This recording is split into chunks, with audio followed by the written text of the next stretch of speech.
राजा अश्वपति को जानते हैं आप लोग? जानती है कोई है? नहीं जानती है? राजा अश्वपति का नाम नहीं सुना है? सावित्री का नाम सुना है? कितने लोग जानते हैं? उनके पिता का नाम था राजा अश्वपति, उनकी बिटिया थी सावित्री। महाराज अश्वपति गायत्री के साधक हुए हैं। गायत्री की साधना से ही सावित्री का जन्म हुआ था। उनके कोई बेटा बेटी नहीं थी। गायत्री का पुष्करण किया तो भगवान की कृपा हुई, सावित्री जैसी बिटिया का जन्म हुआ। सावित्री पैदा हुई, बड़ी हुई, विवाह के योग्य हो गई। और एक दिन टहलने के लिए गई सावित्री तो एक जंगल में एक नवयुवक को लकड़ी काटते देखा, और लकड़ी काटते देखा, प्रेम हो गया उससे।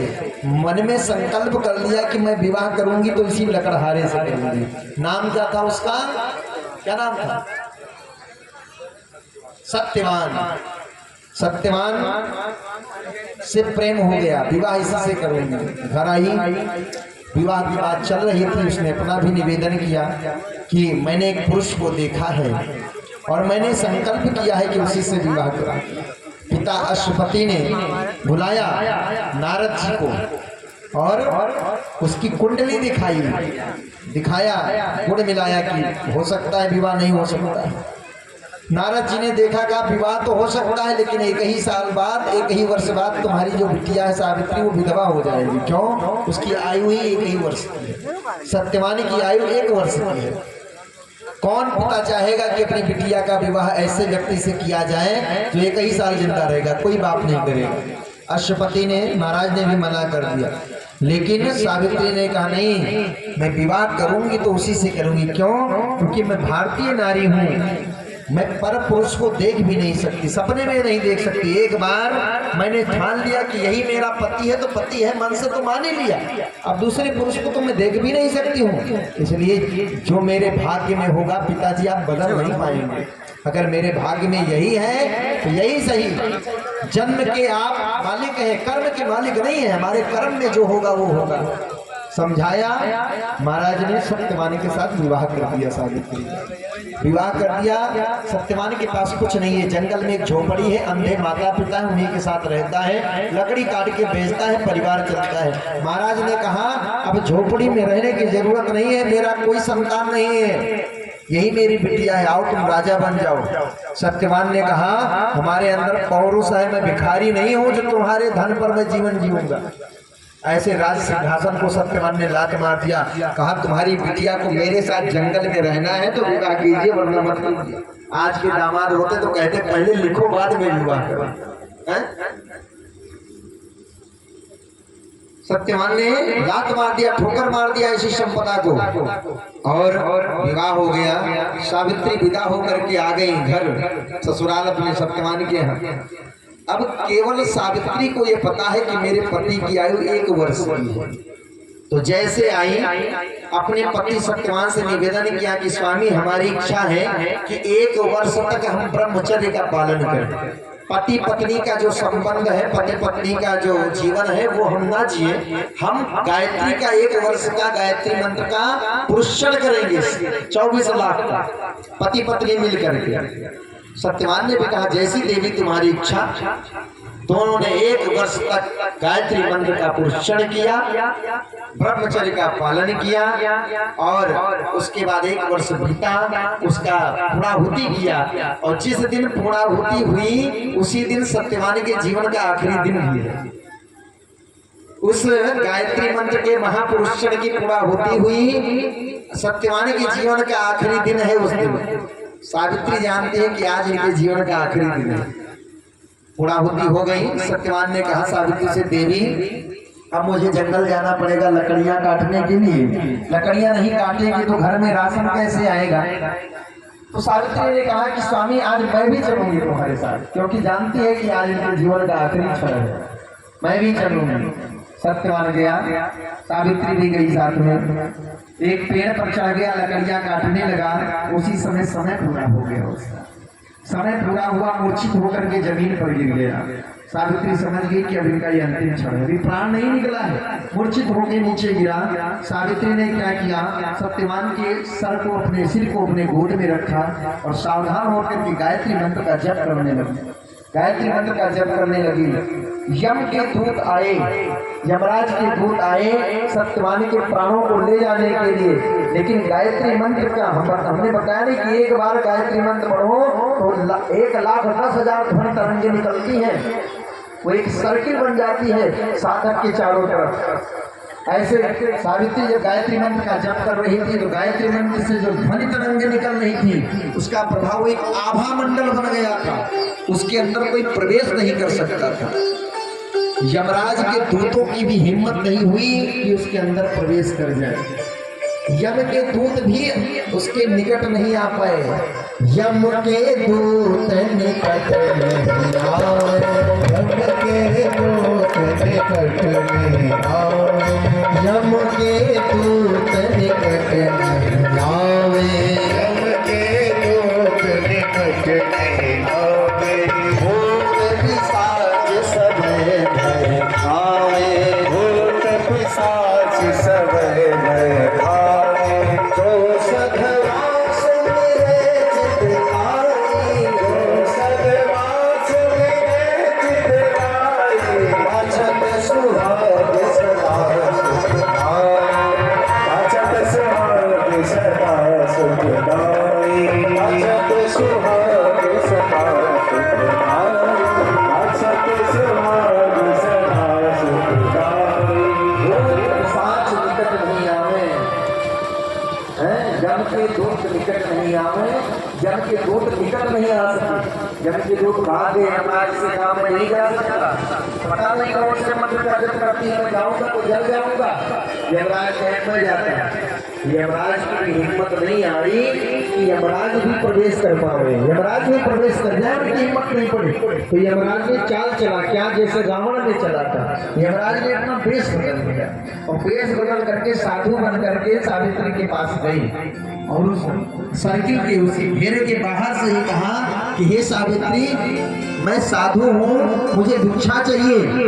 सावित्री ने क्या किया, अपने पति के सर को नीचे रखा, गायत्री मंत्र जप बंद किया, खड़ी भई। उसके साड़ी के खूंट में कुछ पैसे बंधे थे, खोल करके जैसे बाहर निकल के उनके हाथ में झोली में डाला।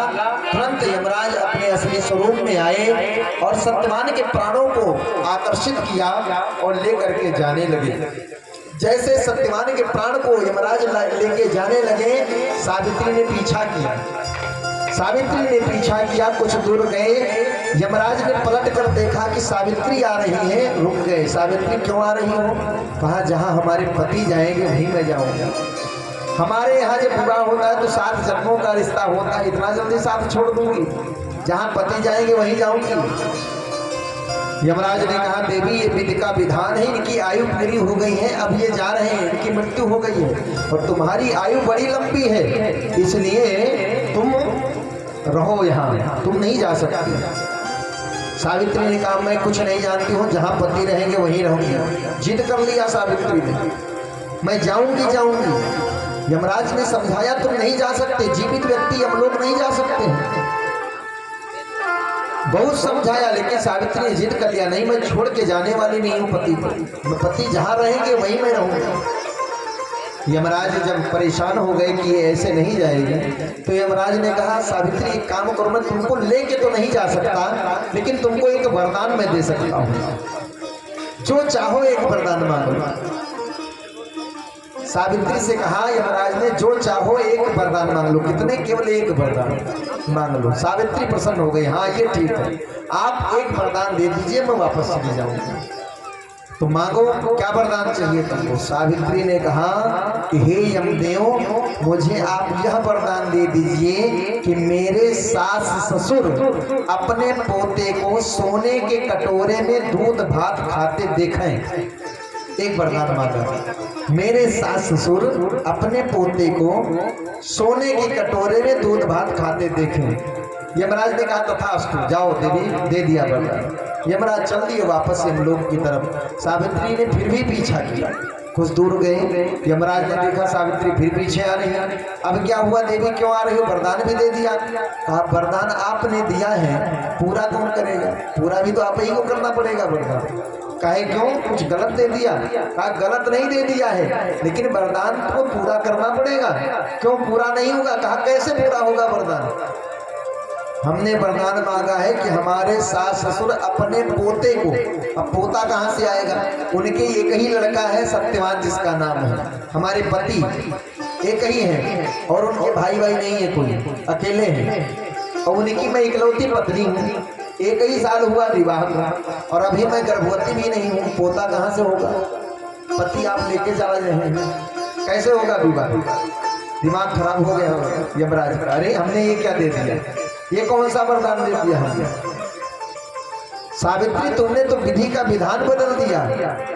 अब वरदान दे दिया था तो पूरा करना पड़ेगा। तो अगर पोता चाहिए तो पहले पति को वापस कीजिए। हमारे पति को वापस कर दिया, सत्यवान को वापस कर दिया। यमराज जाने लगे, सावित्री ने फिर पीछा किया। अभी क्यों आ रही हो? कहा भी वरदान पूरा नहीं हुआ है। मेरे सास ससुर अपने पोते को सोने के कटोरे में, सोने का कटोरा कहाँ से आएगा? मेरे पति लकड़ी काटते हैं, बेचते हैं, तब रोटी आती है घर में, सोने का कटोरा कहाँ से आएगा? वो भी चाहिए, हाँ वो भी चाहिए। राजपाट दे दिया, सोने के बर्तन दे दिए। फिर जाने लगे, फिर पीछा किया। अब काहे आ रही हो? कहा अभी पूरा नहीं हुआ है। क्यों? सोने के कटोरे में दूध, जब गाय नहीं है तो दूध कहाँ से आएगा? वो भी चाहिए, गाय दे दिया, पशु दे दिया।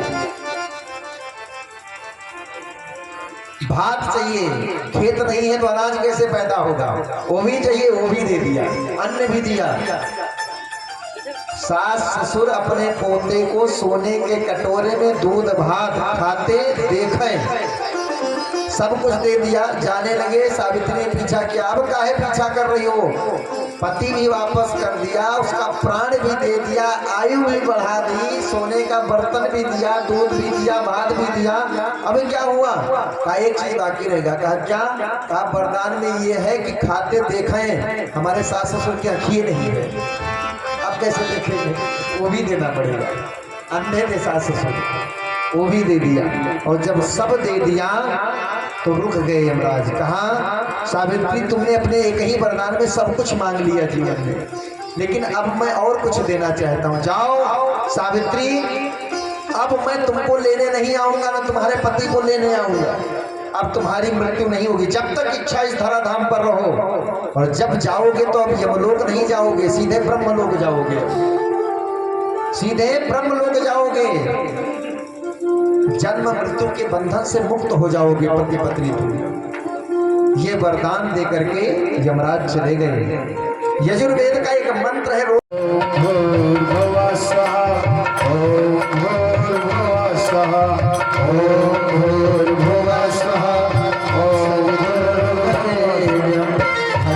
देवस्य धीमहि धियो यो नः प्रचोदयात्।